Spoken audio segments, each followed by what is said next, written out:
अल्हम्दुलिल्लाहि रब्बिल आलमीन वस्सलातु वस्सलामु अला अशरफिल अंबियाइ वल मुरसलीन व नबिय्यिना मुहम्मदिन व अला आलिहि व सहबिहि अजमाइन व मन तबिअहुम बिइहसानिन इला यौमिद्दीन अम्मा बाद। आज का उन्वान है दज्जाल का खुरूज। हज़रत हुज़ैफ़ा इब्न यमान रज़ियल्लाहु ताला अन्हु से मरवी है, फरमाते हैं कि हम आपस में मुज़ाकरा कर रहे थे।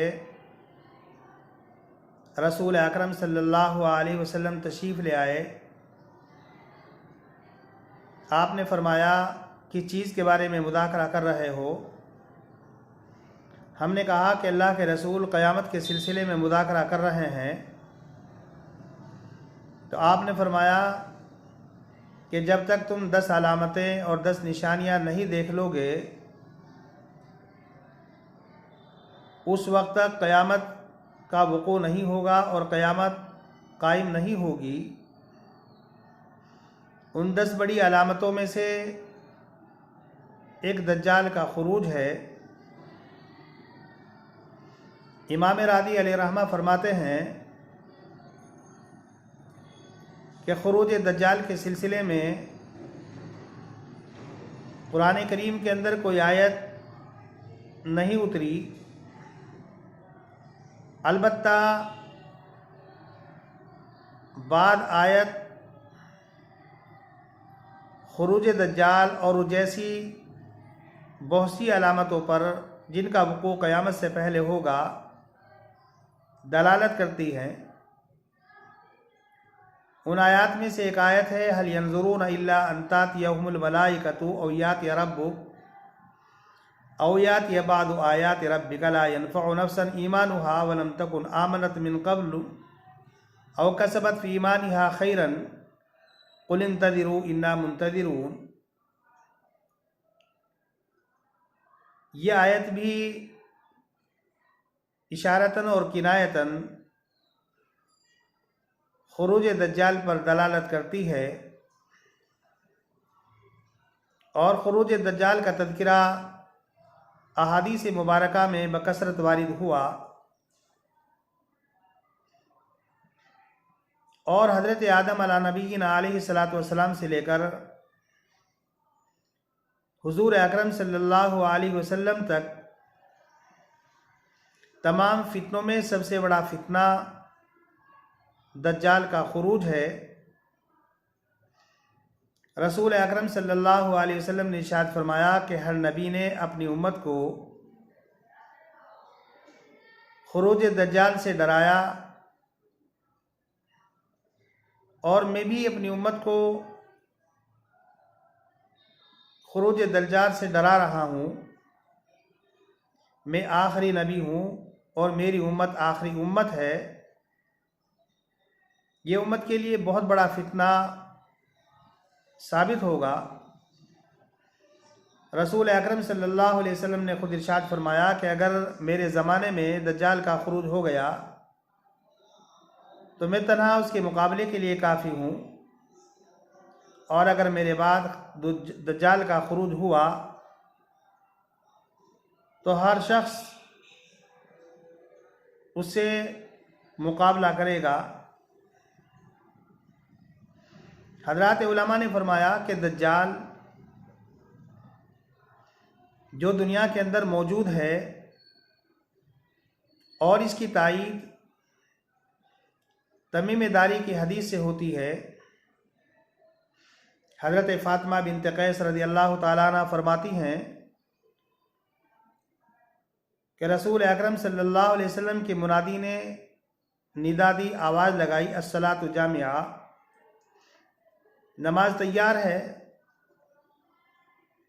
फ़ातिमा बिन्त कैस कहती हैं कि मैं भी नमाज पढ़ने के लिए मस्जिद नबवी के अंदर चली गई। नमाज से फारिग होने के बाद रसूल अकरम सल्लल्लाहु अलैहि वसल्लम ने हज़रात सहाबाए किराम से कहा कि अपनी जगह पर बैठे रहो और आज मैंने तुम्हें माल गनीमत तकसीम करने के लिए या जिहाद की तैयारी के लिए नहीं रोका,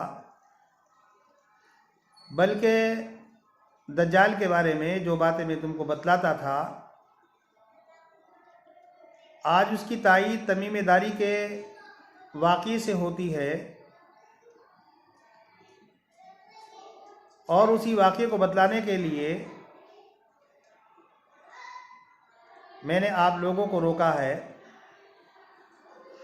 हज़रत तमीम दारी रज़ी अल्लाह ताला अन्हु फरमाते हैं कि हम एक बड़ी कश्ती के अंदर सवार हुए, जिसमें कबीले लहम और कबीले जुदाम के तकरीबन 30 आदमी थे। समंदर के अंदर तूफ़ान आ गया और वो तूफ़ान हमें 1 महीने तक समंदर के अंदर लिए फिरता रहा, और हम एक जजीरे के पास पहुंच गए। वहाँ छोटी छोटी कश्तियाँ हमने पकड़ी और उन कश्तियों में बैठकर जजीरे में जब हम पहुँचे तो हमने वहाँ पर एक दाब्बा देखा जिस पर बकसरत बाल थे। ना उसके अगले हिस्से का पता चल रहा था, ना पिछले हिस्से का पता चल रहा था। हमने उससे कहा, तेरा नास हो, तू कौन है? उसने कहा कि मैं जस्सासा हूँ और एक साहब तुम्हारा इंतज़ार कर रहे हैं मकाम दीर में, वहाँ पर चले जाओ।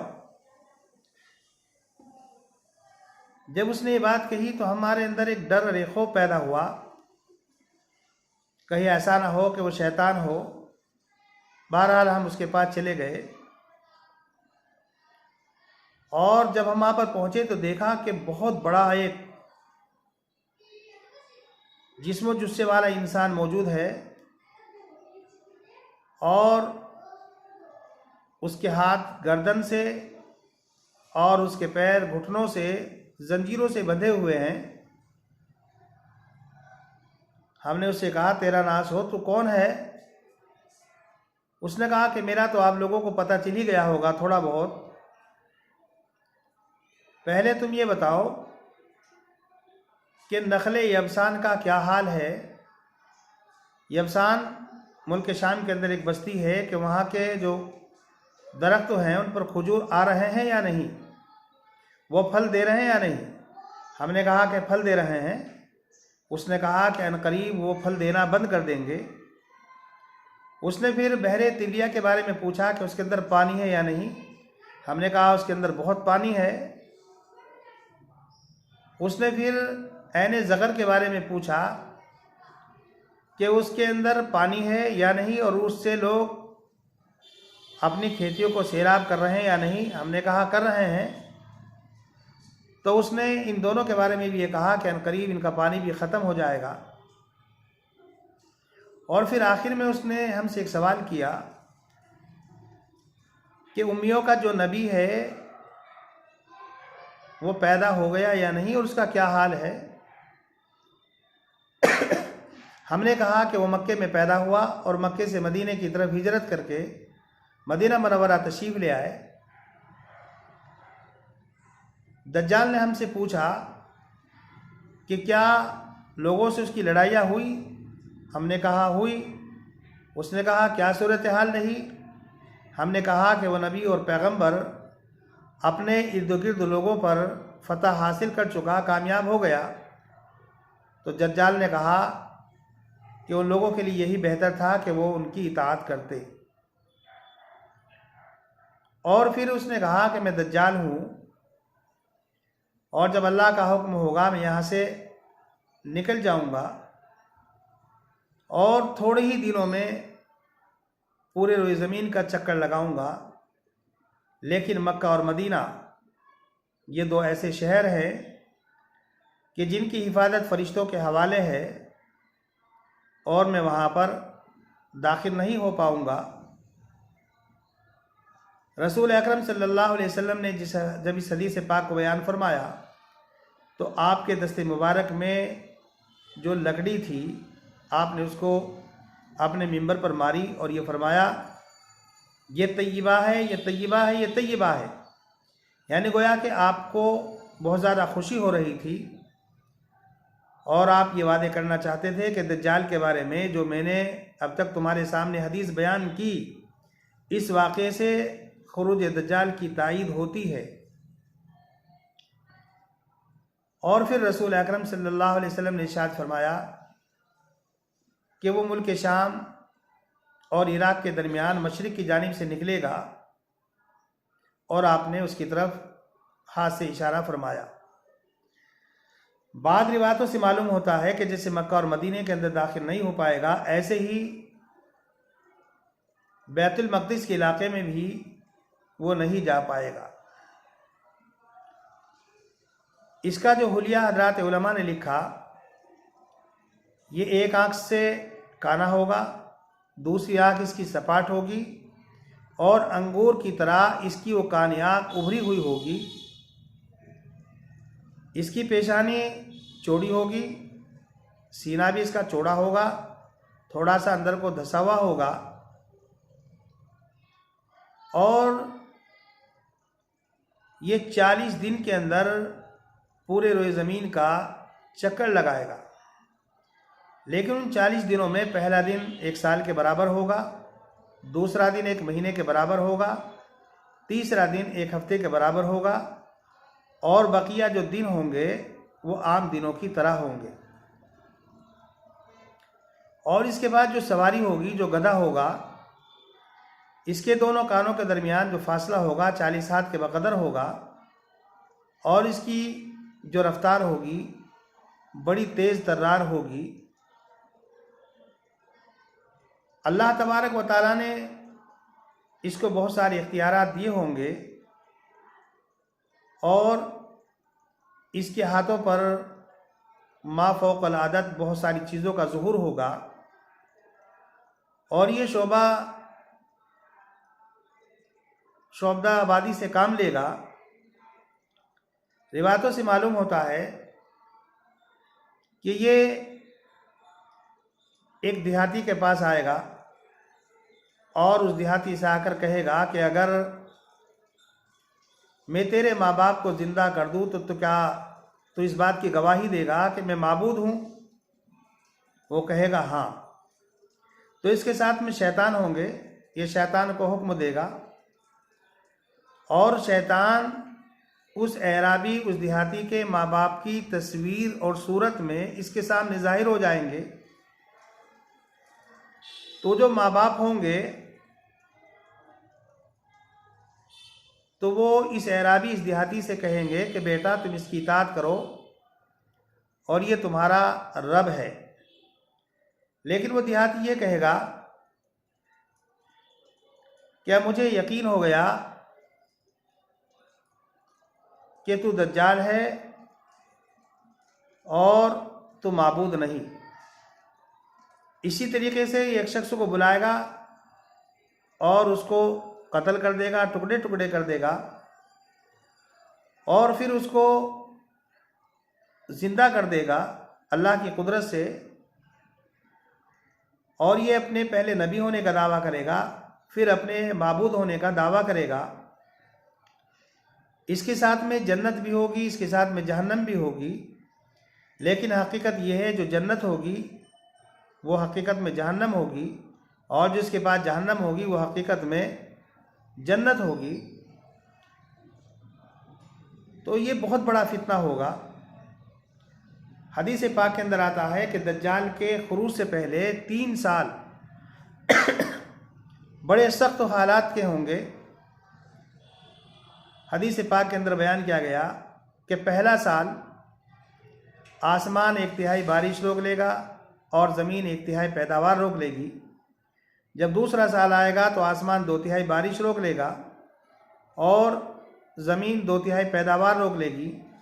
और जब तीसरा साल आएगा तो वो मुकम्मल बारिश रोक लेगा आसमान, और ज़मीन मुकम्मल पैदावार रोक लेगी, और ग़िज़ाई किल्लत की कमी होगी।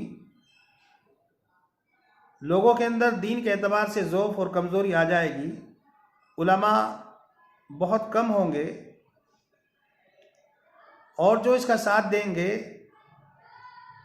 वो ऐश व इशरत में रहेंगे, और जो मुसलमान होंगे जो इसको नहीं मानेंगे वो दिक्कत और तकलीफ़ में होंगे। 70,000 यहूदी इसका साथ देंगे। और हदीस पाक के अंदर आता है कि मदीने के अंदर उस वक़्त 3 ज़लज़ले आएंगे और जितने भी मदीने के अंदर काफिर या मुनाफिक या फासिक जो लोग होंगे वो सब इसके साथ लग जाएंगे। और उस दिन का नाम यौमुल खल्लास रखा गया कि मदीना कुफ्र से और फिस्को फुजूर से बिल्कुल पाक और साफ़ हो जाएगा। जब ये मुसलमानों को परेशान करेगा तो मुसलमान दुखान पहाड़ी पर चले जाएंगे और ये वहाँ जाकर मुसलमानों का इहाता कर लेगा। तो हज़रत ईसा अला नबीना अलैहिस्सलातु वस्सलाम का नुज़ूल होगा और हज़रत ईसा अला नबीना अलैहिस्सलातु वस्सलाम को देखकर ये पानी की तरह पिघल जाएगा और ये भागेगा और मकाम लुद एक जगह है इसराइल में, वहाँ पर इसको कत्ल किया जाएगा। चूँकि यहूदी इसका साथ देंगे और एक दरख्त है गरकद नामी, वो यहूदियों को पनाह देंगे दरख्त, वरना तो बकिया सब चीज़ें यहूदियों के ख़िलाफ़ हो जाएगी। हत्ता कि अगर यहूदी उस ज़माने में किसी दरख्त के पीछे भी छुपेगा तो दरख्त ये कहेगा कि मेरे पीछे यहूदी खड़ा हुआ है, इसको कत्ल कर दो। इसीलिए आप हज़रात ने देखा होगा कि यहूदी गरकद के पेड़ ज़्यादा लगाते हैं और जब हज़रत ईसा अला नबीना अलैहिस्सलातु वस्सलाम का नुज़ूल होगा तो वह खिंजीर को कत्ल करेंगे, सलेब को तोड़ेंगे और जिज़िये को माफ़ कर देंगे। इसीलिए यहूदी ज़्यादातर लोन खिंजीर के ऊपर देते हैं ताकि हज़रत ईसा अला नबीना अलैहिस्सलातु वस्सलाम खिंजीरों को कत्ल ना कर सकें। बुज़ुर्गान मोहतरम, ये दज्जाल इस उम्मत के लिए बहुत बड़ा फितना है और रसूल अकरम सल्लल्लाहु अलैहि वसल्लम ने इरशाद फरमाया कि जो आदमी सूरह कहफ की शुरू की 10 आयतें याद कर ले तो वह दज्जाल से महफूज रहेगा। और इसीलिए रसूल अकरम सल्लल्लाहु अलैहि वसल्लम हर नमाज के बाद 4 चीज़ों से पनाह मांगते थे, अदाब कब्र से, अदाब नार से, मसीह दज्जाल के फितने से, मौत और ज़िंदगी के फितने से। इसलिए ख़ास तौर पर हर नमाज के बाद इस दुआ का एहतमाम करना चाहिए। और बाद हज़रात उलमा के बारे में तो लिखा गया कि अगर कोई नमाज के बाद ये दुआ नहीं मांगता था तो ये कहते थे कि नमाज दोबारा पढ़ो, तुम्हारी नमाज ही नहीं हुई। बुज़ुर्गान मोहतरम, दज्जाल का फितना बहुत बड़ा फितना है। दज्जाल के माना है बहुत बड़ा फ़रेब, बहुत बड़ा झूठा, हक़ और बातिल को एक साथ मिलाने वाला। अल्लाह तबारक व तआला से दुआ है कि अल्लाह तबारक व तआला दज्जाल के फितने से हमारी हिफाजत फरमाए। बुज़ुर्गान मोहतरम, क़यामत से पहले 10 बड़ी बड़ी अलामतों को भी हम ज़िक्र करेंगे और इंशाअल्लाह दूसरी वीडियो में क़यामत से पहले जो छोटी छोटी अलामतें उनकी पेशीन गोई रसूल अकरम सल्लल्लाहु अलैहि वसल्लम ने फरमाई हैं उनको भी इंशाअल्लाह नंबरवार बयान करते जाएंगे। लेकिन ये जो 10 अलामतें हैं इनमें सबसे पहले कौन सी अलामत ज़ाहिर होगी इसके बारे में हदीस पाक में तसरीह नहीं, अलबत्ता सबसे आखिर में जिस अलामत का ज़ूर होगा वो खुरूज नार है। लेकिन जब इन अलामतों का सिलसिला शुरू हो जाएगा तो यके बाद दिगरे जल्दी जल्दी इन अलामतों का ज़ुहूर होगा। और कब्ल इसके कि ये अलामतें ज़ाहिर हों इनसे पहले हमें चाहिए कि हम तौबा तिल्ला कर लें, इस्तिग़फ़ार कर लें, अल्लाह तबारक व तआला से माफ़ी मांगे। इसलिए के बाद हदीसों से मालूम होता है कि जब सूरज मशरिक़ के बजाय मगरिब से निकलेगा तो तौबा का दरवाज़ा बंद हो जाएगा, न किसी का ईमान कबूल किया जाएगा और न ही किसी फासिक और फाजिर की तौबा कबूल होगी। अल्लाह तबारक व तआला दुआ है कि अल्लाह तबारक व तआला इन हालात से पहले ही हमें तौबा की, इस्तिग़फ़ार की तौफ़ीक़ मरहमत फ़रमाए। व आख़िरु दावाना अनिल हम्दुलिल्लाहि रब्बिल आलमीन।